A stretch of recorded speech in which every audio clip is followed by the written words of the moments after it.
Dans cette vidéo, on va voir comment évaluer la souplesse que vous pratiquiez ou enseignez. Dans n'importe quelle technique corporelle, et notamment en yoga, évaluer la souplesse d'une partie du corps s'avère très utile. Cela permet de mesurer les résultats de votre entraînement et de mieux connaître vos besoins ou ceux de vos élèves. Justement, des besoins, on en a car nous partons bientôt suivre un stage de yoga pendant 1 mois et on voudrait progresser en souplesse d'ici là. Mais avant de se lancer dans un programme d'entraînement, on a besoin d'un test de départ et d'arrivée. Nous avons pensé à ce fameux test que l'on trouve partout sur internet, dans beaucoup de livres, dans des protocoles d'évaluation de conditions physiques ou médicales, c'est se pencher en avant pour toucher ses pieds. Ce test ressemble d'ailleurs à la posture de la pince debout ou Uttanasana. On va d'abord l'analyser en détail pour prendre conscience de ses avantages et de ses inconvénients. Et j'en profite pour vous annoncer que nous avons préparé un bonus spécial. Il est à télécharger dans la description, on vous en reparle à la fin de la vidéo. Commençons par mesurer votre souplesse. Vous allez voir, le test est plutôt simple. Éloignez vos pieds, largeur bassin. Amenez vos mains vers vos pieds en gardant les jambes tendues. Pour Jean-Christophe, ça donne moins 18 cm. Et pour Isabelle, on utilise un support car elle est plus souple et ça donne un score de plus 7 cm. Résultat, il y a du boulot. Mais aussi une belle marge de progression. Bon, il y a des avantages, ce test est très rapide, facile à mettre en place et la mesure est simple à prendre. Ok, mais cette mesure, elle indique quoi? Quel est son intérêt? Est-ce que si j'avais des bras plus longs, on pourrait dire que je suis plus souple? Tu as raison de poser cette question car si on regarde ton mouvement, on voit bien les hanches se fléchir, le dos s'arrondir, les omoplates glisser pour rapprocher les mains du sol. Et si tes bras s'allongeaient, la mesure pourrait nous faire croire que tu es plus souple. Tu viens de nous montrer que plusieurs articulations sont mises en jeu. C'est un mouvement polyarticulaire. Alors, pour avoir une évaluation précise, il faudrait pouvoir mesurer la mobilité de chacune d'entre elles. Donc, cette mesure en centimètres n'est pas suffisante car elle ne dit pas quels endroits sont les plus souples. Tout à fait, en effet, si on compare deux personnes avec le même score en centimètres, il est probable qu'elles n'aient pas la même répartition de mobilité. Par exemple, il pourrait y avoir une personne avec beaucoup de souplesse dans le dos et peu à l'arrière des cuisses, ou inversement. En plus, une personne avec une très grande souplesse de hanche ne va pas pouvoir tester la souplesse de son dos. À ce stade, on se rend compte que ce test donne une indication de souplesse globale, mais ne permet pas une évaluation précise de toutes les articulations. Mais alors, est-il vraiment intéressant de mesurer la mobilité de toutes les articulations? Je pense notamment à l'arrondi du dos. Alors, je me rappelle avoir suivi des cours de pilates où certains mouvements demandaient beaucoup d'arrondi du dos, justement. Tu penses au rolling like a ball? Exactement. Beaucoup de personnes en effet tombent à plat dos au lieu de rouler. Ça peut venir soit d'un manque de coordination, soit d'un manque de souplesse lombaire. L'identifier est important pour différencier la pédagogie. Et sais-tu que ce test du penché en avant a un autre nom, le test de Schober. Ce test, il est utilisé par les médecins qui s'en servent pour déceler un manque de mobilité en région lombaire, qui peut indiquer un signe de maladie rhumatismale, la polyarthrite rhumatoïde, et on l'utilise aussi pour déceler une scoliose. Ici, il s'agit donc d'un diagnostic médical. C'est bien de le connaître, mais dans un contexte d'un cours individuel ou collectif, ça ne me semble pas indispensable. De plus, est-ce que tu vois un avantage à chercher l'augmentation de la flexion lombaire? D'un point de vue postural, j'aurais tendance à dire non. En effet, on passe déjà beaucoup de temps assis. La tendance du corps dans cette position, c'est d'aller vers l'arrondi du dos. Je ne suis pas sûre qu'on ait envie d'entretenir ce schéma postural. Je te rejoins et je pense même qu'il peut y avoir un effet pervers à ce test. Imaginons par exemple une personne soucieuse d'améliorer sa souplesse.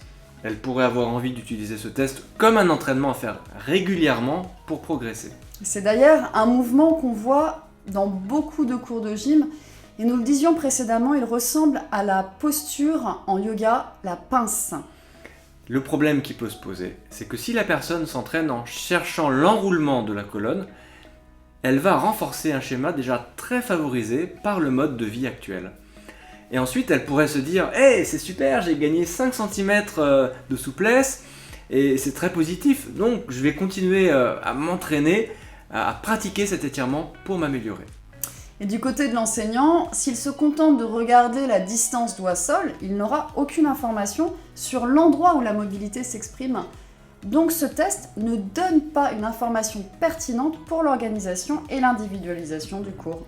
Et pour finir, des auteurs disent que dans certains contextes, répéter ce geste un grand nombre de fois peut s'avérer risqué pour les disques intervertébraux de la colonne lombaire. Bon, mais je vois tout de même un avantage à chercher cet arrondi du dos. C'est qu'améliorer la capacité à amener les mains au sol, c'est très intéressant d'un point de vue fonctionnel, par exemple pour ramasser un objet ou faire ses lacets. Je suis d'accord, c'est un mouvement dont on a besoin dans la vie quotidienne et dans beaucoup de sports comme le foot, l'escalade, l'haltérophilie, l'athlétisme ou dans la pince du yoga. Cependant, il est possible de faire ces mouvements en utilisant plus les hanches que les lombaires. Donc, ça va nous intéresser de pouvoir évaluer la souplesse des hanches. Ce que le test de pencher en avant ne permet pas précisément. Pour faire cette mesure, on va donc devoir apprendre à dissocier hanches et bas du dos, ce qui n'est pas si simple, on le verra. Cet apprentissage va être très bénéfique car il va permettre d'orienter la recherche de souplesse vers un endroit qui en a souvent besoin, les hanches, et peut-être amener aussi une nouvelle façon de bouger. Nous allons maintenant vous montrer comment tester cette mobilité de façon spécifique. On demande à la personne de se pencher en avant sans changer la forme de son dos. Bien souvent, on peut observer que les lombaires s'arrondissent tout de même. Pour remédier à cela, nous proposons d'utiliser un bâton qui va servir à la fois de repère proprioceptif et d'indicateur de stabilité lombaire. En plaçant le bâton dans le dos, la personne va sentir son contact dans la région dorsale et sacrée. Elle va aussi repérer sa lordose lombaire grâce à la distance entre le bâton et les vertèbres. On peut alors se pencher à nouveau en gardant le creux lombaire et les contacts du bâton avec la colonne. Le plus souvent, ça ne fonctionne pas du premier coup, il faut un peu d'entraînement. Et même pour certaines personnes, il faut proposer un autre éducatif pour qu'elles puissent trouver le mouvement dans les hanches uniquement.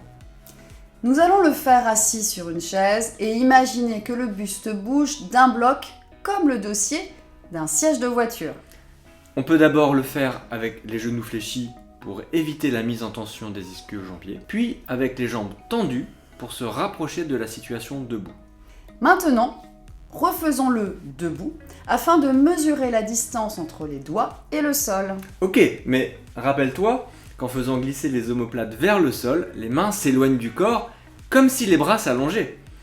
Alors pour que le test soit fiable et reproductible, il faut fixer les omoplates. On a choisi de le faire en les rapprochant l'une de l'autre près de la colonne. Avec cette consigne, on enlève le risque d'arrondir le haut du dos, ce qui pourrait fausser les résultats de la mesure. Maintenant, en gardant les bras perpendiculaires au sol, on peut mesurer la distance doigt-sol. Pour Jean-Christophe, ça donne 35 cm et pour moi, 15 cm. Cette position est proche de Ardha Uttanasana, la demi-pince debout. Dans cette posture, les ischio-jambiers sont fortement mis à contribution, or ils sont polyarticulaires et concernent autant les hanches que les genoux. C'est pour cette raison qu'il est difficile de garder les jambes tendues. D'autres muscles rendent cela difficile, ce sont les gastronémiens, une partie des muscles du mollet qui traversent le genou. Ce constat nous amène vers une variation du test avec les genoux fléchis. Cela va permettre une flexion maximale des hanches et donc de mesurer l'extension des genoux. Voilà comment le mettre en place. On démarre dos au mur et les pieds avancés de 20 cm. Avec les genoux fléchis, vous amenez le ventre sur les cuisses et les mains au sol. Cherchez à garder le ventre en contact avec les cuisses tout en tendant les jambes. Et là, c'est important de dire que les jambes ne vont peut-être pas pouvoir se tendre complètement, et c'est même une quasi-certitude qu'il faut faire accepter. On mesure la distance entre l'arrière des genoux et le mur pour obtenir le score en centimètres. Celui de Jean-Christophe, c'est 31 cm et moi, 24,5. Pour résumer, le test jambes tendues mesure la souplesse de l'arrière des membres inférieurs de manière globale, et le test avec les genoux fléchis mesure plus spécifiquement la souplesse des ischio-jambiers. Vous le voyez, niveau souplesse, on a du travail, surtout Jean-Christophe. Bon, maintenant qu'on a pris les mesures, nous allons pouvoir chercher quelle est la meilleure méthode pour progresser. On se retrouve donc dans la prochaine vidéo pour lister et sélectionner les techniques d'étirement les plus efficaces. Et le cadeau alors? Eh bien, il est à télécharger dans la description. Il y a quoi dedans? Une fiche individuelle d'évaluation de la souplesse reprenant ces différents tests à utiliser pour vous ou vos élèves. Oui, et des variantes qui seront indispensables avec des personnes qui supportent mal d'avoir la tête en bas.